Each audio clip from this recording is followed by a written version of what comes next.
I got out of routine. I got out of structures. And it's just, if I parallel this to my relationship with God and my faith, it's like when I dropped off my structures and I left the door open a little bit is when temptation came in. And so when I lost my structure and my purpose and my accountability, that's when I started to fall apart, psychologically, physically, spiritually, emotionally. And I was too stubborn at that time to do something about it because I figured that I could just make my way through this. And it took my poor wife finding me unconscious in the middle of the night for me to give my head a shake and say, no, I gotta do something now.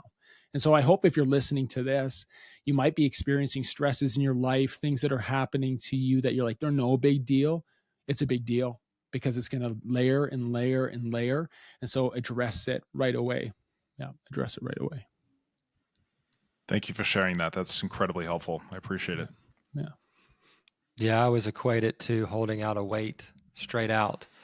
And that weight is the things that you're burdened with. And, you can hold it just fine for a little while, but after a while you start getting weaker and weaker and it gets harder and harder to carry it. And all you have to do is ask somebody else to hold it for a little while for you, or you set it down. Right. So that's right. Beautiful. So wanted to segue to one of the questions that we always ask dads. And that is, if you had one piece of advice for fathers, what would it be? Okay.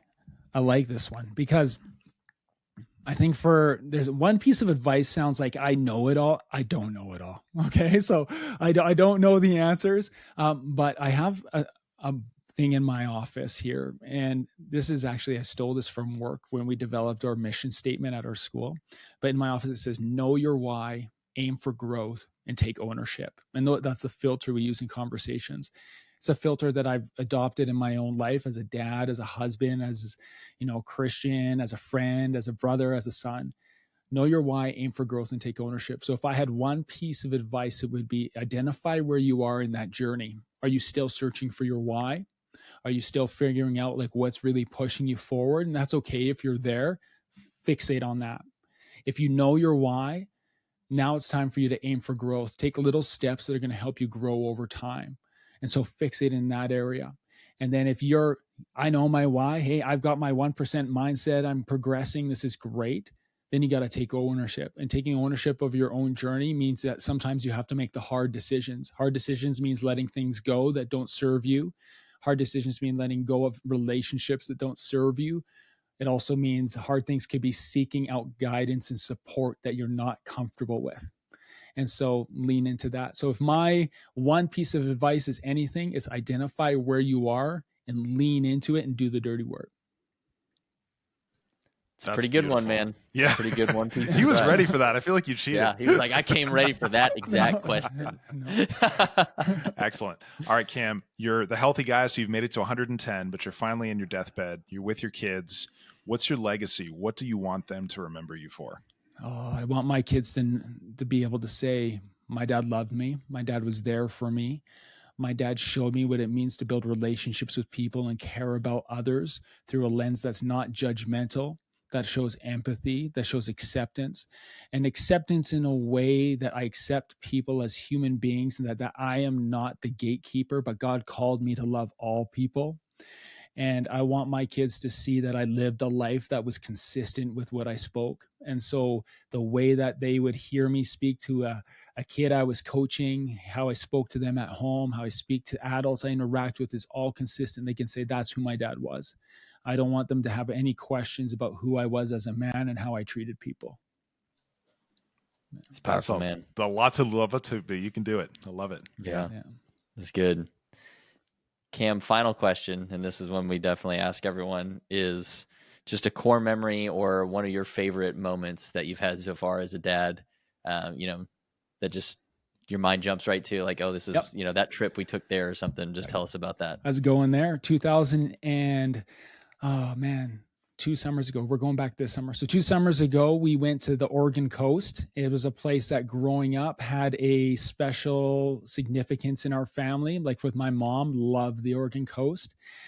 In 2014. So 2014, my son was 4 weeks old. My daughter was 2. We went to the Oregon coast to surprise my parents. We did a vacation together in Cannon Beach and Seaside, that kind of area. And as part of that, we painted a rock. We painted a rock with our family name, and we put it on the beach and Seaside or on all the painted rocks. And it was a great experience. My mom passed away in 2015. And then it was 2 summers ago that we went back to the Oregon coast for the first time. Now, my kids were 9 and 7. And in that time, we were like, we're going to find the rock. Well, this rock that we painted with my mom, that Maya painted when she was 2 years old, and we have their little handprints on it. When we put it there was like maybe a couple hundred rocks on the beach, and we knew where we put it. And when we went back and we saw the beach, there was thousands of rocks, and we're like, oh my word. And so we started looking for this rock, and I'm texting my dad. I'm like, hey, do you remember like where we put that rock with mom back? And he's like, well, here are the pictures. So he sent me pictures, and we're like piecing it together as a family of like where in the beach based on that house and this. And this was a learning experience for me as a father and an educator. And I hope you don't mind me sharing. My daughter's really type A, really organized, attention to detail, like high achieving kid. And I struggle with like helping her not be like consumed by like marks and achievement, but this is how she's always been. And so she was like out there looking through rocks. I think it's going to be here. I think if you look at the house and the angle and the trees and all this. And so we're looking for like 25 minutes, and people are like, what are you doing? So we're sharing stories with everybody who's there. And like, we're looking, half an hour goes by. My son, who is my son, I love him. Very energetic, moves a lot, drops things. And so he, at that time, he's like, Dad, can I see the phone? I'm like, no, buddy, like we're going to look for, help Maya look for the rocks. He's like, Dad, I just want to see the phone. And then it just got to the point, like, man, here, take it. It took him 30 seconds to look at that picture and say, you're looking in the wrong spot. I think it's over there. I was like, what do you mean? He's like, look, Dad, that rock in this picture was over there. Somebody moved it. And that one, somebody moved that one too. And I think it's over there. Within 2 minutes, we found the rock. We like moved these rocks away. We open it up. They pull aside the grass that had grown over it in the dunes. And we find it, and we all break down. People are cheering. And what I learned in that moment is how many times do we underestimate the capabilities of our kids and the people around us that we interact with, because we have our own perceptions of what their strengths are, and we discount the fact that they have an innate ability that we might not see yet. My son has, now that I've learned 2 years later, I see him do things like like with colors and images, like he is a spatially, like it's amazing, his strengths. And so I think about one takeaway as a dad, one experience with my kids. I think about that trip to the Oregon coast. I think about that specific time on the coast where we're searching for that rock, and what I learned about my kids in that moment. Man, what a great example. And I feel a little convicted right now too. Like every dad is like, ooh, yeah. And I bet he's the neuro. Thanks for making us feel bad, Cam. Thanks. Way to end the episode. Thank you. I was going to say, your son's the neurodivergent one, right? Yeah, he thinks different. It's cool. That's me too, and my son. So I love that. That makes it even better.